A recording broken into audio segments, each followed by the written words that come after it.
Hey, what's going on, everybody? This is Laz Jr. Do me one favor, hit that subscribe button, subscribe to my channel. I would gladly appreciate it. Also, hit the like button because it helps the algorithm. Please hit the notification bell because it lets you know when I have a new video. So, Matt Walsh, shout out to him. Shout out to the Daily Wire. He is going to go to work, I should say.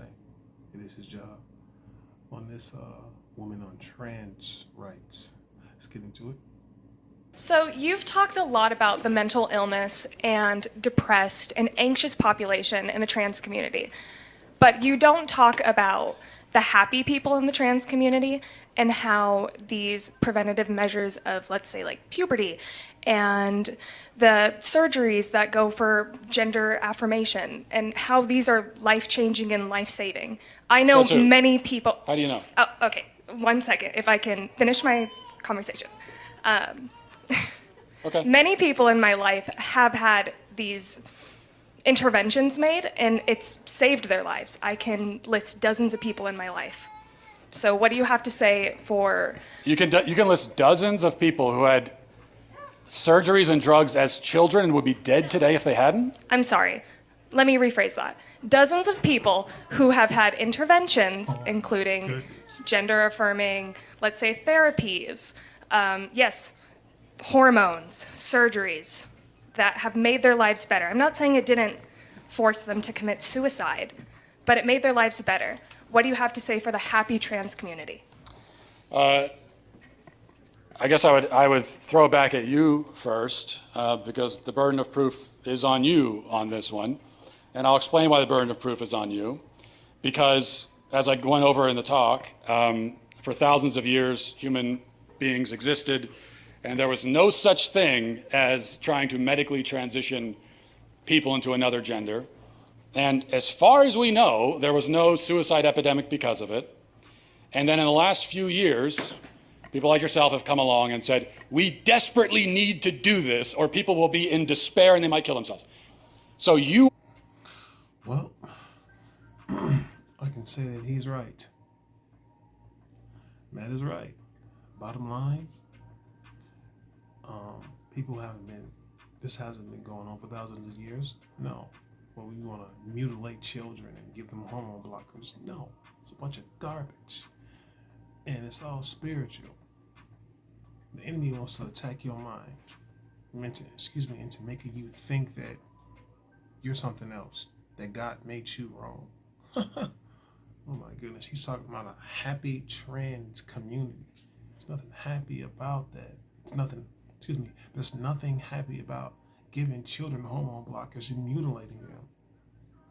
And at a certain point in their life, they change their minds. Let's get back into it. You are making a claim that contradicts common sense, science, biology, also the entire experience of the whole history of the human race. And so what that means is that the burden of proof is on you to support it. And so I'm going to ask you, you said that people need this stuff so they can live happier lives and potentially it'd be life-saving, you said even.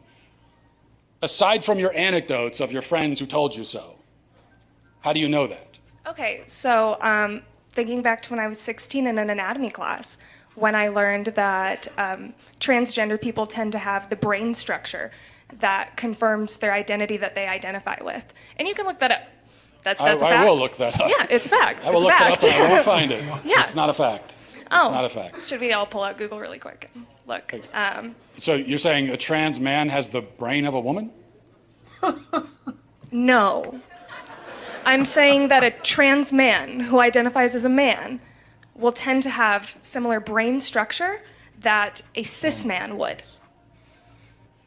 And where did you get that from? Cis name garbage. Look it up. It's literally, I'm telling you, I learned it from my anatomy class when I was 16. And I looked up the fact before I walked up here because I knew that you'd ask. Okay. That's not true, but it also doesn't answer the question. So let's try to stay focused on one false claim at a time if we can, because we might get bogged down. Okay. So you said, you actually started by saying that blocking puberty which is chemical castration of a child, Just as one example, yeah. yeah, is life-saving. It can be. How do you know? Because there are children who have been suicidal that have had these interventions made. What children? How do you know? And how many children have had that done Me personally, and then I are still haven't met suicidal? children. Me personally, I haven't met enough trans children to answer that question. Okay. But I know You are that the making- research exists. You're making this statement, you're stating it as a fact in front of all these people.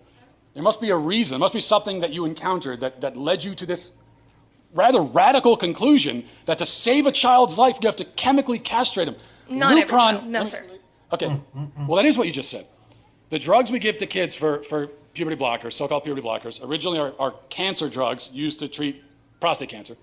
They're also used to chemically castrate sex offenders and child rapists. Now we give them to physically healthy kids. You're saying that we need to do that or they will die.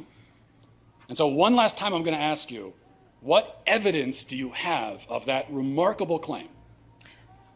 I don't think I claimed that every child would benefit from that. Well, no, I didn't say you did. Okay, You well, said no, puberty you did, blockers are. you did. You said puberty blockers are life-saving. What I evidence do said you have for that? they can be. Oh my goodness, this woman, she needs to just put the mic down and say, you're right, I'm wrong, I'm gonna go sit down over here. Real simple. Because he's asking you fair questions and you don't have an answer. You think you may have an answer, but you don't. To give a child hormone blockers, and like he said, it's used for something else. It's used for prostate cancer. It's used, oh my goodness, to treat cancer. I mean, this is horrible. Anyway, let's get back into it. The How do you evidence know? is the encounters with patients who have had these procedures done, and it has saved their, I don't want to say it saved their lives, but it has made their lives better. I can't confirm whether or not they're alive right this second, but there are children that it has helped. So what do you have to say for the happy trans community who has benefited from these procedures? That's my I question guess what I for have you. to say is that your entire question is built on a whole stack of false premises that you can't begin to even remotely defend. So it's a faulty question from the start. I reject your premise. Me too. I reject it. Unbelievable. Wow. I don't have much, nothing more to say. But what do you think about what Matt said? I gave you my thoughts. Gave you how I think, what I think about it. And hey, she should put the mic down and say, I'm wrong, you're right. The end. Let me know what you think about this video. Please comment. God bless.